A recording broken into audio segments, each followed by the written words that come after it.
The big screen presents my big fat Greek wedding 2। यह film 2016 में release हुई थी और इसकी IMDb रेटिंग 6 है। फिल्म का बजट 18 मिलियन था और इसका बॉक्स ऑफिस कलेक्शन 90.6 मिलियन था। अब बात करते हैं फिल्म की कहानी पर। फिल्म की शुरुआत टूला और उसके पिता गस से होती है, जो टूला की बेटी पेरिस को स्कूल लेने जाते हैं। गस पेरिस को ग्रीक प्रेमी खोजने और जल्दी शादी करने के लिए और बेटा पैदा करने के लिए परेशान करता है। जब पेरिस कार से बाहर निकलती है तो अपनी बेटी को दिलासा देने की कोशिश में टूला उसे सबके सामने सिर्फ शर्मिंदा करती है। टूला बताती है कि वह पेरिस के करीब रहने की कोशिश कर रही है, यहाँ तक कि अपने स्कूल में वॉलंटियर के रूप में भी जा रही है, लेकिन यह सब उन दोनों को शर्मिंदा करता है। टूला और यान शादी के बाद अपने रिश्ते में बहुत अधिक रोमांटिक मोमेंट्स नहीं गुजार पाते हैं और उनकी रोमांटिक लाइफ अब काफी बोरिंग हो चुकी है। स्कूल में एक कॉलेज की तरफ से मेला लगता है जहां टूला और यान चाहते हैं कि पेरिस नॉर्थ वेस्टर्न यूनिवर्सिटी चुने ताकि वह घर के करीब रह सके। मारिया, एंजेलो, आंटी वूला और माना याना सहित पूरा पुर्तगालिस परिवार समर्थन के लिए दिखाई देता है। पेरिस नॉर्थ वेस्टर्न प्रतिनिधि से बात करती है और पुर्तगालिस परिवार के पुरुष उसे पेरिस को यूनिवर्सिटी में लेने के लिए धमकाते हैं। हालांकि पेरिस शिकागो से दूर स्कूल जाने के लिए तैयार है। गस ये साबित करना चाहता है कि वह सिकंदर का सीधा वंशज है और वह टूला को बोलता है कि उसे कंप्यूटर का उपयोग करना सिखाए ताकि वह अपने वंशज का पता लगा सके। यह एक काफी बड़ा संघर्ष साबित होता है और इयान और निक को भी मदद करनी पड़ती है। गस जब अपने विवाह प्रमाण पत्र को ढूंढता है तो देखता है कि उस पर कभी किसी मंत्री द्वारा हस्ताक्षर नहीं किया गया है, जिसका मतलब है कि वह और मारिया तकनीकी रूप से कानूनन विवाहित नहीं है। गस ने मारिया को यह बताते हुए कहा कि उन्हें तुरंत शादी करनी चाहिए, पर मारिया मना कर देती है क्योंकि वह चाहती है कि गस ठीक से प्रस्ताव रखे जो उसने 50 साल पहले नहीं किया था। गस को ऐसा करने का कोई मतलब नहीं दिखता है, इसलिए मारिया उसके खिलाफ हो जाती है। इसके बाद आंट वूला टूला से कहती है कि उसे और इयान को अपनी शादी में रोमांस बनाए रखने के लिए डेट पर जाने की जरूरत है, लेकिन बहस से बचने के लिए उन्हें पेरिस के बारे में बात नहीं करनी चाहिए। टूला और यान उस रात डिनर के लिए बाहर जाते हैं और वे पेरिस के बारे में ही बात करते हैं क्योंकि वो काफी परेशान है कि वह स्कूल शिकागो से दूर जाना चाहती है।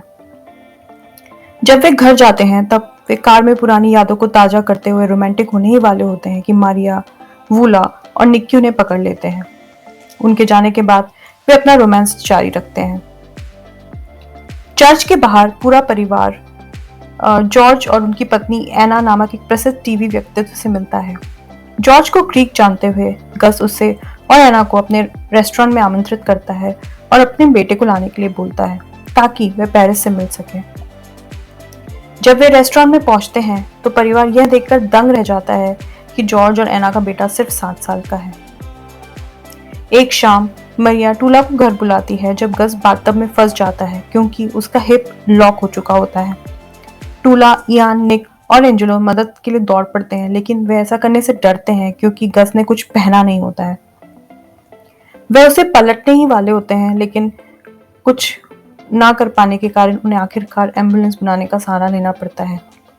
जैसे ही उन्हें एम्बुलेंस में भेजा जाता है, मारिया साथ आने के लिए मना कर देती है और फिर गस मारिया को ठीक से प्रपोज करता है और वे स्वीकार कर लेती है।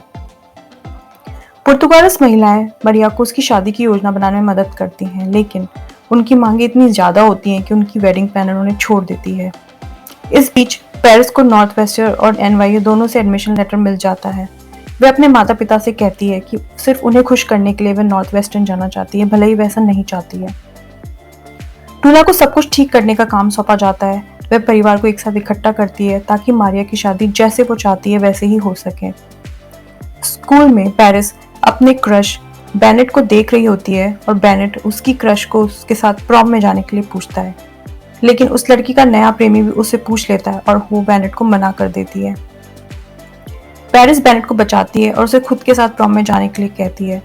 वह इसके लिए मान जाता है। प्रॉम नाइट आती है जो मरिया और गस की शादी के दिन ही होती है। पेरिस टूला और इयान को बताती है कि वह NYU जाना चाहती है और उन्हें उसे दूर भेजने के लिए दुख होता है। प्रॉम के रास्ते में पेरिस और बेनेट के बीच नजदीकियां बढ़ने लगती हैं, यह जानने के बाद कि बेनेट भी एक गरीब परिवार से आता है। गस को अपने भाई पेनोस काफी सालों बाद मिलता है और पेनोस ग्रीक से उनकी शादी में शरीक होने के लिए आया है। सब लोग मिलके अब चर्च पहुंचते हैं। चर्च में गस काफी नशे में हो जाता है, वो हंसना बंद नहीं कर पाता है। मरिया दूर चली जाती है क्योंकि वह नाराज है कि गस उसे गंभीरता से नहीं ले रहा है। तभी पेनोस प्रवेश करता है और उसे मरिया को बताता है कि गस पिछले 50 सालों से उसे प्यार करता है, क्योंकि वह उसके साथ अमेरिका जाने के लिए सहमत हुई थी और उसने उसका साथ दिया था। मरिया जानती है कि वह भी गस से प्यार करती है और वो शादी के साथ आगे बढ़ते हैं। जैसे जैसे उनकी शादी की सेरेमनी आगे बढ़ती है, टूला और यान भी फिर से अपनी शादी की कस्में दोहराते हैं। पेरिस और बेनेट प्रॉम पर अपना पहला किस शेयर करते हैं। परिवार रिसेप्शन के लिए घर पर इकट्ठा होता है। पेरिस और बेनेट भी उनके साथ जुड़ जाते हैं। टूला गस को एक पत्र देती है जिसमें पुष्टि की जाती है कि वह सिकंदर महान का वंशज है। वह इसकी घोषणा करने के लिए गर्व से ऊपर चढ़ जाता है। टूला ने इस यान को बताया कि उसने ही वास्तव में वह पत्र लिखा था। फिल्म का समापन पूरे परिवार के साथ पेरिस को एनवाईसी में हॉस्टल में छोड़ने के साथ होता है।